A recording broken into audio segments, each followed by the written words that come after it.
শ্রোতা বন্ধুরা, কিষাণ বাণী অনুষ্ঠানে আপনাদের সবাইকে স্বাগত।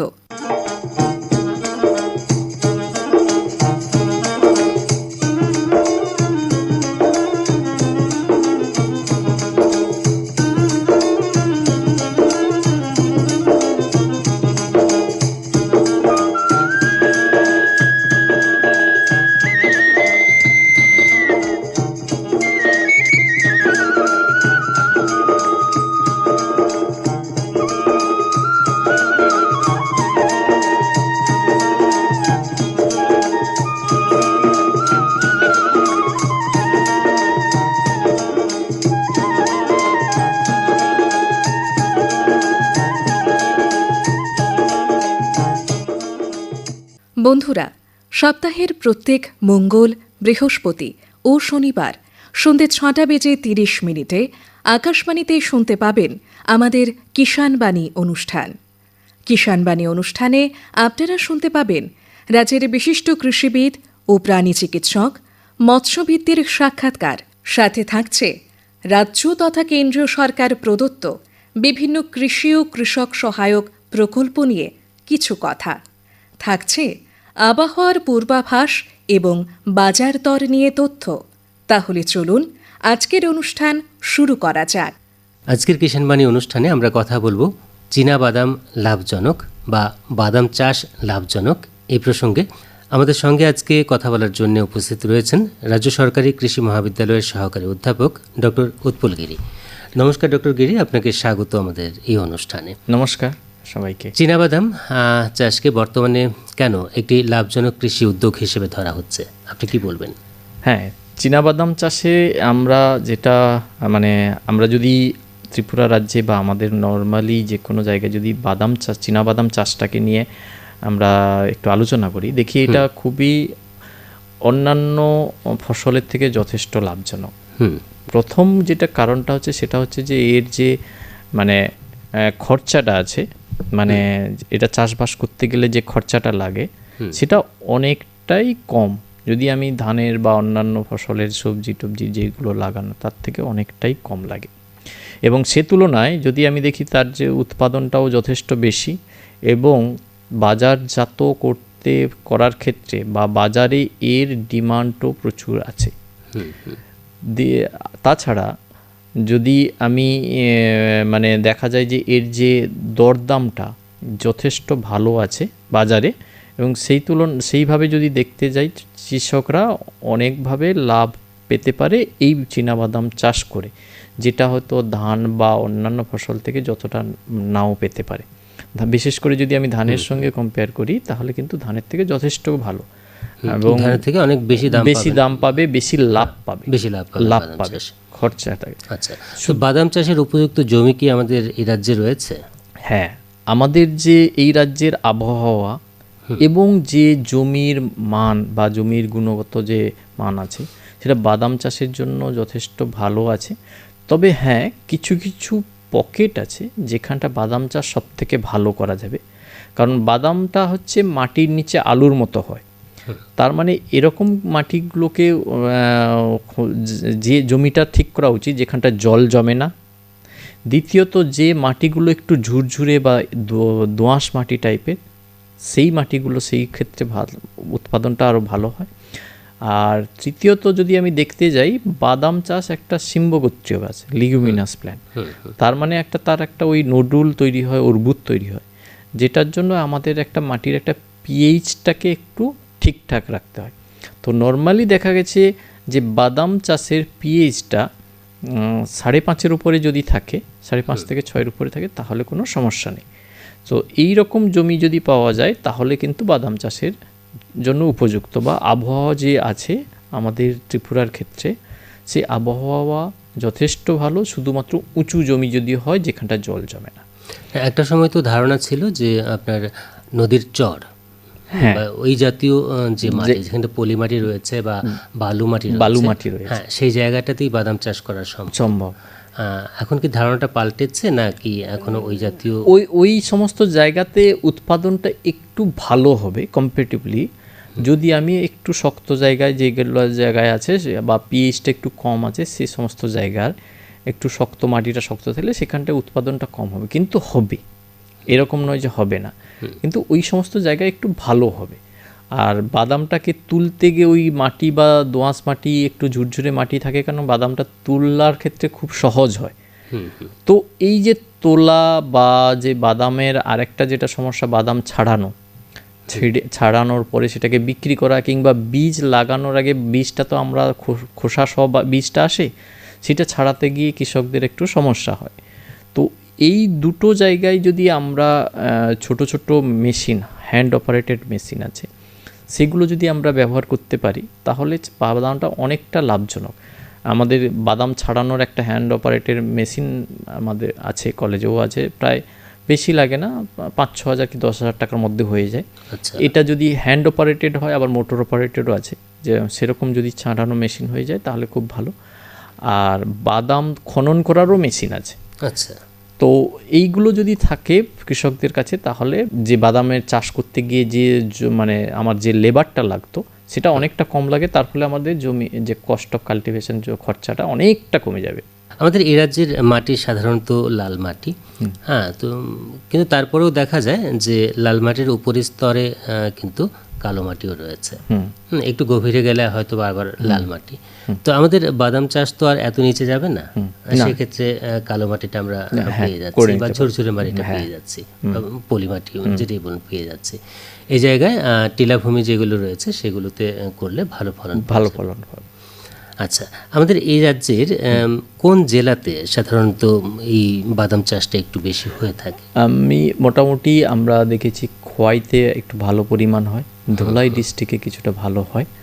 আচ্ছা, আর একটা যেটা হচ্ছে সাউথ ত্রিপুরার যে জায়গাগুলো আছে, ওই জায়গাগুলোতে মানে কিছু যেখানটা আলু চাষ হয় ভালো, যে সমস্ত জায়গাগুলো, সেই জায়গাতে বাদাম চাষটাও ভালো হয়, এবং নর্মালি কৃষকদের মধ্যে কিছুটা সচেতনতা আছে বলে ওরাও অনেক জায়গায় করে। আবার কিছু কিছু জায়গায় এখনও বাদাম চাষের সচেতনতা নেই বলে তারা এখনও করছে না, কিন্তু এটা যদি করতে চায় অনেকটাই লাভজনক আছে। ওই বেশি পরিমাণ খাবার দিতে লাগবে, মানে দিতে হবে না, সারটা দিতে হবে না, কারণ ওর সিম্বগোত্রীয় নিজেই তার খাবারটা তৈরি করতে, মাটি উর্বরতা করতে পারে। তো সেই জন্য একটু যদি মানে বাদাম চাষে একটু সায়েন্টিফিক নলেজ পেয়ে যায়, তাহলে কিন্তু আমাদের এটাকে করা যেতে পারে। আচ্ছা, এটা কতদিনের ফসল?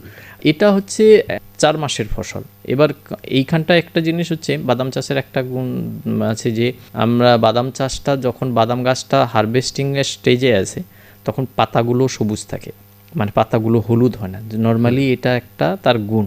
তো তার জন্য কি করতে হয়, নর্মালি যতদিন থেকে, যেদিন লাগানো হচ্ছে তার থেকে 4 মাস পরে সেটাকে তুলতে হয়। শুধুমাত্র একটু শীতকালটাকে অ্যাভয়েড করতে হয়, কারণ শীতকালে এত তাপমাত্রাটা এতটাই কমে যায় যে ও আসতে একটু দেরি হয়। শীতকালে আমাদের ত্রিপুরার মানে আবহাওয়াতে 1 মাস আর একটু বেশি লাগে শীতকাল যদি হয়।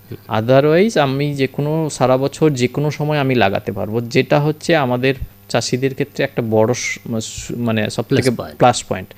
অনেক ফসল আছে একদম টাইমে লাগাতে হবে, যেমন মসুর বা সরিষা, টাইমে না লাগালে আমরা পাবো না। কিন্তু এটার ক্ষেত্রে সেটা দরকার নেই, আমি যে কোনো সময় লাগাতে পারবো, শুধু শীতকালের তাপমাত্রাটাকে অ্যাভয়েড করলে হবে। আচ্ছা, তো মানে শীত সহ্য করতে পারে না বাদাম, তাই তো? না, সহ্য করতে পারে। তাহলে আমরা এই যে বাদাম চাষ আমাদের মনে রাখতে হবে, আমরা কোন মাসে লাগিয়েছি বা কোন তারিখে লাগিয়েছি, তার থেকে 4 মাস পরে আমরা সেটাকে তুলে নিতে পারবো, বা হয়েছে কিনা সেটা পরীক্ষা করে তারপর তুলে নিতে পারবো। বাদামের আরও একটু পরীক্ষা করা, মোটামুটি দেখবেন যে ওখানে একটা গাছ তুলে নেওয়ার পর বাদামের শুটিটা যখন তৈরি হয়ে যাবে, ওটাকে যদি ছাড়িয়ে দেখেন ভেতরে একটা কালো রঙের স্তর তৈরি হয়েছে, কিংবা বাদামের যে ওই লাল রঙের যে স্কিনটা সেটা তৈরি হয়েছে, কিংবা যদি আমি ওই বাদামটাকে চাপ দিয়ে একটু তেল মতো বেরোবে, তখন বুঝবেন বাদামটা ম্যাচিউর হয়ে গেছে। এবং এই রকম যদি আমি 70-75% একটা গাছের মধ্যে পড হয়, তখন বুঝতে পারবেন যে বাদাম গাছ এবার তোলার সময় হয়েছে। সব মানে 100% পড একসঙ্গে ম্যাচিউর হবে না, এটা একটা বাদামের গুণ, মানে বাদাম গাছের ক্যারেক্টার। যার জন্য অনেকে ভাববে যে আমার সবগুলো পাকলে তারপরে আমি তুলব, না, 70-80% যখন এরকম পড ম্যাচিউর হবে তখন তুলে নেবে, দেখবেন 4 মাসের মাথায় ওই রকম হয়ে যায়, সেই জন্য ওটাকে 4 মাস হিসেবে ধরা হয়। আর এই 4 মাস পর যখন আমি অন্য কোনো ফসল এই জমিতে লাগাবো, তখন ওই ফসলটা আরও উপকৃত হবে, কারণ এর একটা রেসিডুয়াল নাইট্রোজেন যেটা আছে সেটা অনেকটা পরবর্তী জমিতে যাবে। আরেকটা জিনিস হয়, এই যে বাদাম গাছ যেগুলো বাদাম পটটা ছাড়ানোর পর যে গাছ ডালপালাগুলো আছে, যদি বাদামটাকে সবুজ গাছগুলোকে কেটে নিতে পারেন, মাটির মধ্যে রেখে দিয়ে জৈব সার হিসাবে সেটাকে আমি লাঙল দিয়ে দিতে পারবো, পচিয়ে তারপরে লাগিয়ে ওই লাঙল দিয়ে দিলে গ্রিন ম্যানিওর হিসেবে সেটা কিন্তু জমিতেই হয়ে যাবে, মানে পচানোরও দরকার নেই। আচ্ছা আচ্ছা। দ্বিতীয়ত ওই বাদাম গাছগুলো কিন্তু আমি গরুকেও খাওয়াতে পারবো। বাদাম গাছ কিন্তু গরুও খেয়ে নেবে, গরুর খাদ্য হিসাবে কিছু, মানে যেহেতু প্রোটিন কন্টেন্টটা আছে, প্রোটিনটা বাড়াবে, গরু যে বিশেষ করে যে দুধের পরিমাণটা তখন বাড়িয়ে দিতে পারবে। উপকার শুধু একদিকে নয়, সব দিক থেকেই আছে উপকার রয়েছে। এবার যদি আমি তার মানে সার প্রয়োগ বা অন্যান্য জিনিসগুলো একটু যদি বলি, তো মোটামুটি দেখবেন বাদাম চাষের ক্ষেত্রে নর্মালি আমরা যেটা বলে থাকি সেটা হচ্ছে কানি প্রতি ইউরিয়া 14 কেজি, সুপার 40 কেজি বা 40 থেকে 60 কেজি, ঠিক আছে, সুপার ফসফেট, আর পটাশ হচ্ছে 5.5 থেকে 6 কেজি। এটা জমি তৈরির সময় দিয়ে দিলেই যথেষ্ট, কানি প্রতি দিয়ে দিলেই যথেষ্ট। আর লাইন থেকে লাইনের দূরত্ব দু ধরনের, একটা হচ্ছে খুব মানে স্প্রেডিং টাইপ হয়, আর একটা বাঞ্চ টাইপ হয়। বাঞ্চ টাইপ হলে 30 সেন্টিমিটার লাইন থেকে লাইনের দূরত্ব, স্প্রেডিং টাইপ হলে 45 সেন্টিমিটার লাইনের দূরত্ব। আর গাছ থেকে গাছের দূরত্ব 10 থেকে 15 সেন্টিমিটার যদি করতে পারেন তাহলে যথেষ্ট। আর জমি তৈরির সময় যত গোবর সার দেবেন তার কোনো বিকল্প নেই, বা ভার্মিকম্পোস্ট, কেঁচোর সার দিতে পারেন। আর চুনটা দিতে হবে, কারণ বাদামের যে পটটা তৈরির ক্ষেত্রে চুনের একটা ভালো রোল আছে। যত ভালো ক্যালসিয়াম থাকবে পটটা তত ভালো হবে, বা পুরুষটি তত ভালো হবে। সেই জন্য বাদাম গাছ যেখানটা লাগাবেন সেখানটা চুনটা একটু বেশি পরিমাণে একটু দিতে লাগে, ঠিক আছে। প্রথমে জমি তৈরির সময় চুনটা মোটামুটি আমরা বলি মিনিমাম 1 মাস আগের থেকে যদি দিতে পারে ভালো, আর যদি না হয় মোটামুটি 15 দিন 1 সপ্তাহ আগে যেন চুনটা দিয়ে দেয়, চুনটা ঝরিয়ে জমিটা তৈরি করে। আপনি গোবরের কথা বললেন, যে জায়গায় আপনার ইউরিয়া বা সুপার ফসফেট বা অন্যান্য যে সমস্ত রাসায়নিক সার রয়েছে, এগুলো যদি একটু বেশি পরিমাণে দেওয়া হয় দেখা যায় কি হিতে বিপরীত হয়ে যায়। হ্যাঁ, সেগুলো কোনো কাজে আসে না, বরং গাছের ক্ষতি হয়। কিন্তু গোবরটা অতিরিক্ত পড়লে কোনো ক্ষতি হবে না, বরং লাভটা একটু বেশি হবে, তাই তো? তাই মানে ওই রাসায়নিক সারের পরিবর্তে যদি গোবরটা একটু বেশি দেওয়া যায় সেক্ষেত্রে রাসায়নিক সারটা মানে একটু কম দিলেও চলবে। এখানটায় দাঁড়িয়ে যে প্রশ্নটা এবারে আপনাকে করব সেটা হচ্ছে, উন্নত জাতের চীনাবাদাম বেছে নেওয়ার ক্ষেত্রে কৃষকদের কি কি বিষয় মাথায় রাখতে হবে? আচ্ছা, উন্নত জাতের এই ক্ষেত্রে আপনারা একটু জাতটার সম্বন্ধে একটু ভালোভাবে জানতে হবে। দ্বিতীয় হচ্ছে যে জাতটা যখন আপনি লাগাচ্ছেন, বাদামের যে বড় সাইজটা যদি হয়, বাদামটা ছাড়িয়ে দেখবেন যদি সাইজটা একটু বড় হয় তাহলে ওই বীজটা ভালো। বাদাম যখন বীজটা ছাড়িয়ে নেবেন দেখবেন যদি ছোট ছোট যে দানাগুলো হয় সেগুলো যদি থাকে সেগুলোকে বাদ দিতে হবে, সেগুলো থেকে গাছ হবে না। এবং বাদাম যেটা একটু বড় দানা হবে সেখান থেকে গাছ হবে। আরেকটা জিনিস হচ্ছে, বাদামটাকে যখন বীজটা আপনি নেবেন, বাদামের আরেকটা গুণ হচ্ছে যে ওদের হচ্ছে মানে ভায়াবিলিটি থাকে 1 বছরের বেশি থাকে না। তার মানে যেদিন থেকে হারভেস্ট হচ্ছে তার 1 বছরের মধ্যে বীজটা লাগাতেই হবে। যদি 1 বছর পেরিয়ে যায় তাহলে তার জার্মিনেশন মোটামুটি 20% থেকে 30% এসে যাবে। মানে যেখানটায় নর্মালি আমরা 90% বলি সেখানটা 20 থেকে 30% হয়ে যাবে যদি 1 বছরের বেশি বীজটা হয়ে যায়। সেই জন্য জাত যখন সিলেক্ট করবেন বা নিয়ে আসবে, তা সেইখানটা যেন গায়ে লেখা থাকে কোন দিন ওটা হারভেস্ট হয়েছে। এটা একটা কৃষকদের মানে নলেজে না থাকার জন্য যে কোনো সিড নিয়ে চলে এলো, কত দিনের পরে হারভেস্টিং হয়েছে বুঝলো না। এবার ধরো সেটা 1 বছর পরের হয়ে গেছে, তখন লাগানো গিয়ে দেখছে হয়তো জার্মিনেশন হচ্ছে না। সেক্ষেত্রে কৃষকদের একটা বিশাল ক্ষতির মুখে হতে পারে, কারণ জমি তৈরি করে নিয়েছে, বীজ লাগিয়েছে, এত লোবার নিয়েছে, কিন্তু গাছ উঠছে না।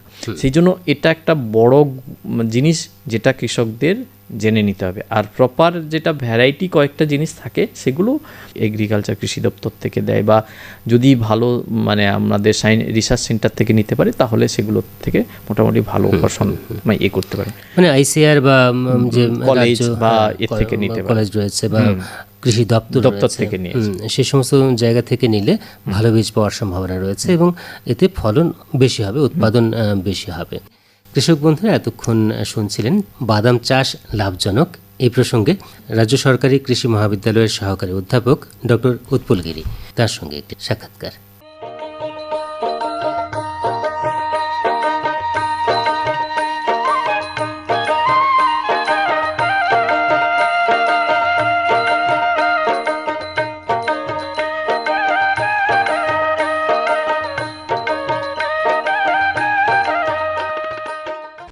নমস্কার দাদা। নমস্কার। দাদা আমরা আইছি, এটা কোন গ্রামে আইছি? চণ্ডীপুর গ্রাম। চণ্ডীপুর গ্রাম। তো চণ্ডীপুর গ্রামটা তো বেশ বড় গ্রাম বোধ হয়। হ। তো এটার মধ্যে কোনো পার্ট আছে নি, মানে মনে করেন উত্তর বা মধ্য এরকম কোনো কিছু আছে? আছে। এটা কিতা? আমরা এটা পশ্চিম চণ্ডীপুরই ধরে। পশ্চিম চণ্ডীপুরে আপনার ধরে। আচ্ছা, তো মোটামুটি এই গ্রামেরই আপনি বাসিন্দা? মোটামুটি কত বছর ধরে কেন আসেন? আমরা তো এটা আমরার কিতা কইতো, আমরার বাবা কাকু তারার জন্ম ইগানই। আচ্ছা, চণ্ডীপুরে, মানে বাপ ঠাকুরদার আমল থেকেই এখানে আসেন। তো এমনি তো মোটামুটি আপনি কিতা করুন, খেত কিছু করুন নি? কিছু হয়তো অল্প স্বল্প করুন। তো এইবার যে আপনি যে খেতে যে আপনার নাম শুনছে, তো এটা কি আপনি আউশ খেত করছিলেন? না, আমরা আউশ খেত হইছে না। আচ্ছা, সাইল করবা। তো আউশ খেতে আপনারা করুন না এখানে? জল টলের অসুবিধা হয়, এই কারণে করা হয় তো না। আপনার এখানে জল কিতা? আপনার এখানে তো লুঙ্গার মতো জায়গা, আপনার এখানে জলের কিতার অভাব না, তারপরেও প্রবলেম থাকে জলের, অনেক সময় জল পাওয়া যায় না, ওই কারণে করা হয় না। তো এইবার কয়েকজনে করছে, দুই একজনে করছে এইবার আমরা এদিকে। আচ্ছা, ফাঁকে একটা কথা কইলে, আপনার নাম কিন্তু আমি জিজ্ঞেস করলাম না। নামটা? আমার নাম অনিল দেবনাথ। আচ্ছা, তো যাই হোক, তো অনেকেই তো মানে ধরেন আপনার আউশ খেতটা করতে চায় না, অনেক কারণ দেখায় যে অমুকে করুন না, তমুকে করুন না। তো আপনিও কিন্তু এইটার মতোই নেই? এটার মতো বলতে দেখেন, গরু ছাগলেরও প্রবলেম আছে। আচ্ছা, অনেকে ছাড়িয়া রাখি দেয়। তারপরে জল টলেরও প্রবলেম আছে। ওই কারণে আর কি সবে করতে রাজি হয় না। আচ্ছা, তো মোটামুটি ওই সাইল ক্ষেত আপনার সবে করে দেখিয়া? সাইল ক্ষেত সবে। আচ্ছা, তো এমনি কিন্তু আপনার ব্লকের লগে আপনার কোনো যোগাযোগ আছে নি? ব্লকের লগে যোগাযোগ বলতে মোটামুটি আছে আর কি। ধরুন বা এবার যে আপনার ক্ষেতটা যে করবা, আপনি নিশ্চয়ই মানে আপনার কৃষি অফিস থেকে বোধহয় বীজ টিজ পাইছেন না কিতা? তো ইটি যে আপনারা যে লাগাইবা, এটা কি ধানের বীজটা আপনারা লাগাইতেছেন? ওইটা তো বাইরে আনছইন, আমি আসলে ওইটা সঠিক কইতাম পারলাম না নামটা কিতা। অন দিলে বোধহয় কিতা গোবিন্দ দেয় মনে হয়, সোয়াবাগি বোধহয় বা এরকম কিছু দেয় বোধহয়, এরকমই। তো এইটা যে আপনারা যে লাগাইবা, যে কি পদ্ধতিতে আপনারা লাগাইবা? এটা তো পদ্ধতি বলতে ওই যে একটা আছে, ধরুন শ্রী পদ্ধতি আছে, আর এমনি যারা আমরা সাধারণভাবে আমরা আগে যারা লাগাইতো এলোপাতারি করে লাগাই না, এলোপাতারি না, এটা লাইন টাইনেও লাগানি হইব, লাইন টেনে লাগানি হইব। আচ্ছা, তো এমনি কিন্তু আপনার শ্রী পদ্ধতিতে করলে কতদিনের সারা আপনার দিন লাগাইন? শ্রী পদ্ধতি করলে তো বোধহয় এক সপ্তাহের মধ্যেও লাগানি লাগে, মোটামুটি 12 দিনের। হ্যাঁ, 12 থেকে 15 দিন এরকম ভিতরে লাগাই। তো আপনারা কিন্তু এইরকম লাগাইন না মনে হয়? না, এবার এরকম প্ল্যান নাই। আচ্ছা, তো এইরকম এমনি গুছা আপনার কয় গাছা দিবা? 2 গাছা বা 3 গাছা এরকম দিবা না? 3-4 এরকম। 3-4 করে এরকম দিবা। আচ্ছা, তো এমনি তো জমির মধ্যে কিন্তু আপনি মানে সার কিতা প্রয়োগ করুন? গোবর সার দিন। তো আপনার এই ক্ষেতের মধ্যে গোবর নিয়ে আপনার পোষায়নি? নিতে তো লাগবো, এটা যে ওখানের যে সার এটা দেয়া, ইউরিয়া টিউরিয়া দিয়া তো আরো জমিন নষ্ট হয়ে যায়। না, এখন আপনার সরকারও এইভাবে কইছে যে আপনারা যাতে জৈব সার যাতে ব্যবহার করুন, কারণ রাসায়নিক সারে তো আপনার মাটিটাও নষ্ট হয়ে যায়। আর দেখা গেছে আপনার এইবার যদি মনে করেন একটা আনুমানিক মনে করেন আপনার 5 কেজি সার দিলা, দেখা যেতেছে আগামী বছর যখন আপনি করবা এখানের মধ্যে আবার 5 কেজি হইতো না, আপনার 10 কেজি দিতে লাগবো। মানে এই অতিরিক্ত সারে কিন্তু আমরা কিন্তু জমিটা কিন্তু আমরা নষ্ট হয়ে যায়। তো এই যে গোবর টোবর যে আপনার দিতে আসুন, বা এটা কিতা আপনার কিতা কিনে আনতে লাগে? আমরা আছে, আপনার বাড়িতে আছে, গরু টরু আছে, কিনা লাগে না। আচ্ছা, মানে আপনার হয়ে যায়। আচ্ছা, তো এমনি তো ব্লকের সঙ্গে আপনার যোগাযোগ আছে?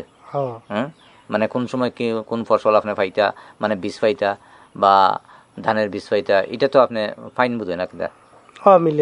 মিলে। আচ্ছা, তো এমনি কিন্তু আপনার কিন্তু কোনো রেজিস্টার্ড কৃষক নেই? না, রেজিস্টার্ড কৃষক না। বা ওই যে কৃষি সম্মান যে নিধি, যেটা কিছু যে পাওয়া যায় বছরে যে কিছু টাকা মিলে, এরকম আপনারা পাইননি? না, এটা আমরা পাইছি না। আমরা বাড়িতে পাইছে, আমরা আচ্ছা, কাকুতারা ঘরে পাইছে। আচ্ছা আচ্ছা, ঠিক আছে। এটাও তো বোধহয় জায়গা, নিজের নামে জায়গা হয়তো লাগে সম্ভবত, যদিও আমরা আছে, তারপরেও আমরা তো দেখেন সব সময় খালি তো ক্ষেতের উপরে আমরা নির্ভরশীল না, এই কারণে সব সময় তার লগে যোগাযোগ রাখা হয় না, ওই কারণে হয়তো আমরা পাই না। তো এখানে কতটুকু জায়গার মধ্যে আপনি লাগাইতে আছেন, এখন যে আপনি আমরা ধরেন 2 খানির মতো আছে। 2 খানের মতো আছে। তো এইখানের মধ্যে, এই জমির মধ্যে কিন্তু আপনি আগেও চাষ করছেন? হ্যাঁ। তো কিরকমে আপনারা পাইতা, এটার ইয়েটা কিরকম পাইতা, ফলনটা কিরকম পাইতা? এটা ধরেন একটা আইডিয়া করলাম আরে খানি প্রতি, হ্যাঁ খানির প্রতি ধরেন 20-25 ফালি এরকম। 20-25 ফালি। আচ্ছা, তো এই যে 20-25 ফালি আপনার পাইতেছেন, গত বছর পাইছেন, আশা করা যায় এবার কিবা বেশি পাইবা না কম পাইবা, এরকম কিছু আছে? আশা তো আমরা বেশি হই, এখন যদি উপরবেলা দিয়া যায় আর কি। তো এমনি তো আপনারা যে জায়গার যে পজিশন, এই জায়গার পজিশন তো একটু লুঙ্গা টাইপ জায়গা, অনেক না সেই লুঙ্গা না, যে টিলার সিফা তাও না, কিন্তু জায়গা ভালোই, জায়গা ভালো আছে। বা এমনি কিছু কোনো ধরনের মাটি উটি পরীক্ষা করাইছিলেন আপনার ক্ষেতের? না, আমরা এটা বোধহয় হয়েছে না, যদিও আমি এটা সঠিক জানি না। আচ্ছা, মানে অনেক সময় তো যেমন মাটি পরীক্ষা হলে বোঝা যায় যে মাটির মধ্যে কি ধরনের খনিজ গুণের অভাব আছে কিনা না, এটা বোঝা যায়। তো এই হিসাবে কিন্তু তারা কিন্তু আইয়া কিন্তু মাটি উটি পরীক্ষা করে, কিন্তু করে। তো আমরা এদিকেও করছে, তবে আমরা এটা করা হয়েছে কিনা এটা আমি সঠিক জানি না। বা অনেকে আবার ইয়েও করতে চায় না, যে মনে করে যে আমার মাটি তো উর্বরতার শক্তি বেশি আছে, তো অতএব আমি এটা করতাম এখানে। হ্যাঁ, এই কারণেও আছে। তো যাই হোক, আপনি মোটামুটি মানে মনে হইতেছে এবার বোধহয় আপনার বোধহয় খুব বেশি দিন ধরে এই ক্ষেত্রে কাজ করেন না বোধহয়? না, আমি তো আসলেও সবসময় পারি না, আমার অন্য একটা কাজ আছে, ওই কাজেও যাই কি, ওই তো যখন একটু টাইম পাই তখন, মানে ওই মানে সিজনাল ভাবে আপনারা কাজ করেন আপনি? যেমন ধরো এমনি কি তার সবজি টবজি এগুলা আপনার লাগাইনি? এটা টুকটাক আর কি, এটা বাইরেই লাগায়, মানে বিক্রি করার মতো নাই না। আচ্ছা, এটা নিজেরা লাগে, মানে বিক্রির উদ্দেশ্যে আপনারা করেন না বোধহয় নাকি? না না। বা শীতকালীন যে সবজি যে আপনারা গত ইয়েতে করছিল, এইটার মধ্যে আলু এটা অল্প লাগানি হয়েছিল, এটা নিজেরা লাগে। আচ্ছা, তো যাই হোক, দাদার লগে অনেকক্ষণ কথা কইলাম, ভালো লাগলো, যাতে আপনার যাতে ক্ষেত কৃষি যাতে আরো উত্তরোত্তর শ্রীবৃদ্ধি ঘটে, আমরা এটা চাইবো। নমস্কার দাদা। নমস্কার। प्रधानमंत्री किसान मान धन योजना, मिलेगा पेंशन का सहारा, कृषक ना होगा बेसहारा, जुड़ेगा खुशियों से नाता, कटेगा सुख से बुढ़ापा, सुरक्षित होगा अन्नदाता, सुरक्षित होगा अन्नदाता। प्रधानमंत्री किसान मान धन योजना से लघु सीमांत किसानों का भविष्य होगा सुरक्षित और 60 वर्ष की आयु से 3,000 रूपए मासिक पेंशन होगी सुनिश्चित। 55 रूपए से 200 रूपए की मासिक किश्त देकर प्रवेश कर सकते हैं। 18 से 40 वर्ष तक के किसान इस अंशदायक योजना में सरकार देगी बराबर का योगदान। सभी किसान भाई बहन इस योजना के लाभ के लिए जन सेवा केंद्र में जाएं और अपना निशुल्क नामांकन कराएं। प्रधानमंत्री किसान मान धन योजना, अन्नदाता के परिश्रम को संबल, पेंशन से सुरक्षित उनका कर। कृषि एवं किसान कल्याण मंत्रालय, भारत सरकार द्वारा जनहित में जारी। इस प्रोग्राम के प्रायोजक सन खेतीबाड़ी ते किसान भलाई मंत्रालय, भारत सरकार।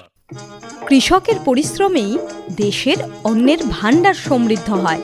সেই কৃষকদের পাশে রয়েছে কিষাণ ক্রেডিট কার্ড।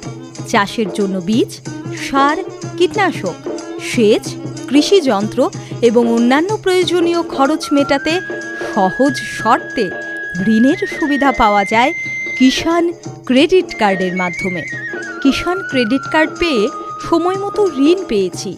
এখন চাষের কাজ সহজ হয়েছে, ফলনও বেড়েছে। আপনিও আজই নিকটস্থ ব্যাংক শাখা বা কৃষি দপ্তরে যোগাযোগ করুন।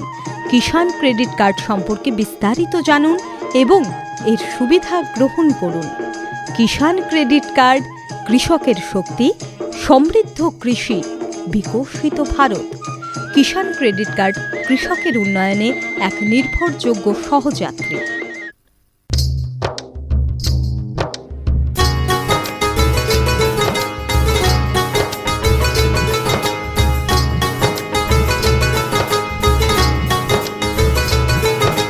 खेत और खलिहानों की सुनो कहानी, सुनो कहानी। खेत और खलिहानों की सुनो कहानी, सुनो कहानी। किसान वाणी, किसान वाणी, किसान वाणी, किसान वाणी, किसान वाणी, किसान वाणी, किसान वाणी, किसान वाणी।